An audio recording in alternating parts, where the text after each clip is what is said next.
Welcome to Planet Earth Diver. I'm your host, Brian Hurricane Smith, where we look at tech, tips, training, and my favorite is dive travel. But part of that dive travel equation is having the right camera set up with you when you go scuba diving. Today, I'm looking at the Sealife Micro 3.0 Pro Dual Beam set for your underwater videography and your photography. Now, there's a lot to like about the Micro 3.0 camera, and even more to like about the Pro Dual Beam 3000 lumen video light. So let's dive right in. The Micro 3.0 is a small sensor underwater camera.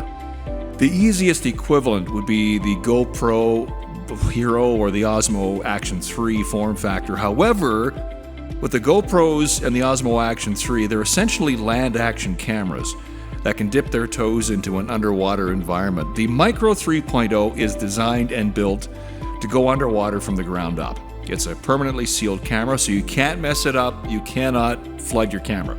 It won't happen.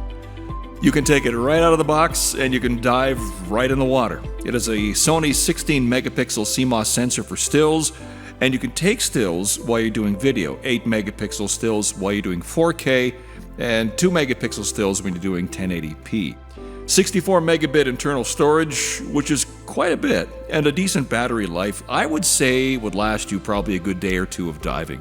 The caveat, of course, it depends on how much shooting you're actually going to be doing and how long the camera's on for. Capable of 4K 30 frames per second, it can also shoot 1080p, of course, but I would just keep it in 4K. There's 2 accessory lenses you can get for this. There's a macro lens for shooting up close. Keep in mind the focal distance of the camera is 15 inches. What that means is anything closer than 15 inches is going to be blurry. So you're going to want to get an extra lens so you can get up close. The super macro lens, the focal distance is 4.5 inches.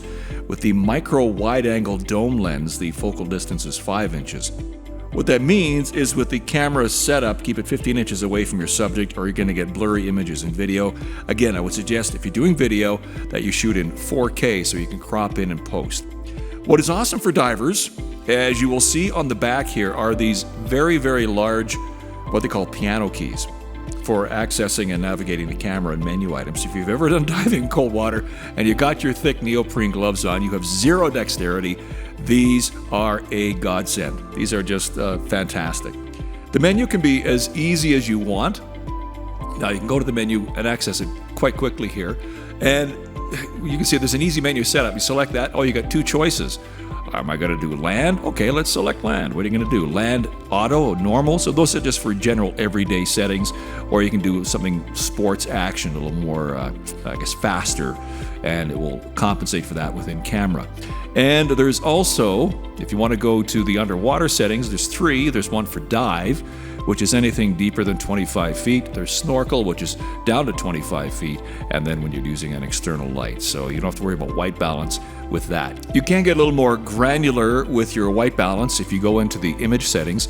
It's right there on top. You can select it. Instead of auto, you can select underwater deep, underwater shallow, underwater green, and manual white balance. You can do a white balance against, say, like a sandy bottom.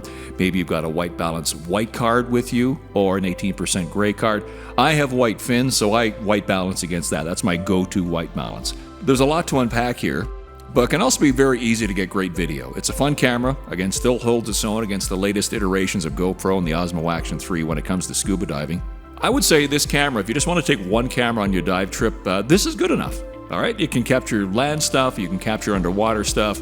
The only issue would be that the microphone and the recording of audio using the camera's built-in mic is not ideal. Okay, it's not the best. So that is the camera. I have the Micro 3.0 Pro Dual Beam set, and I absolutely love the Sealife video lights. There's a few camera and light kits you can buy with the Micro 3.0. And either a single light or a dual light system. You can get accessories like this flex arm, for example. Take your time and decide what you want, but I would not take this camera underwater without any lighting system. You're way better off buying the set due to the small sensor size. You're going to need light. If you're new to underwater videography and underwater photography, when you go past 25 feet, you're going to need lights, and lights are really only effective out to, say, 4 or 5 feet. And there's so much to unpack in regards to natural light versus video light and light quality at depth. You lose colors the deeper you go with natural light. Reds are the first to go. Even at 25 feet, a bright red looks like a dirty brown. The Pro Dual Beam Light is a fantastic choice for your diving. It's got a smaller, narrow beam light right here, in addition to the main light. There's 3 brightness settings for the 3000 lumen main light. You get 60 minutes at full power, 120 minutes at 50% power, 240 minutes at 25% power, and 2 settings on the spotlight or the narrow beam, 80 minutes at full and 160 minutes at 50% on the narrow beam. So you can manage your light and your battery underwater. I was on a night dive and I lost one of them, not lost, but the battery ran out in my main video light, and I had this one. Oh, okay, well, I'm just going to power down and use the narrow beam light, and yeah, got me through the dive, no problem.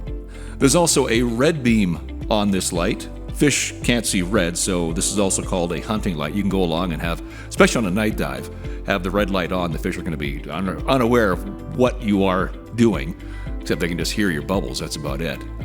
Again, great video light, very versatile. You get 240 minutes of burn time on the red. A reminder, these lights are designed to be underwater, not above water lights. The design takes into account the amount of heat dissipation that is caused by the water.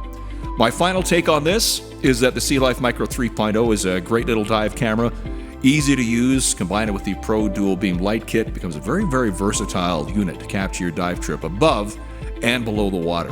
I would say this is a fun camera and a fun setup to use, so look into it. The Sealife Micro 3.0 Pro Dual Beam Set. Thanks for watching.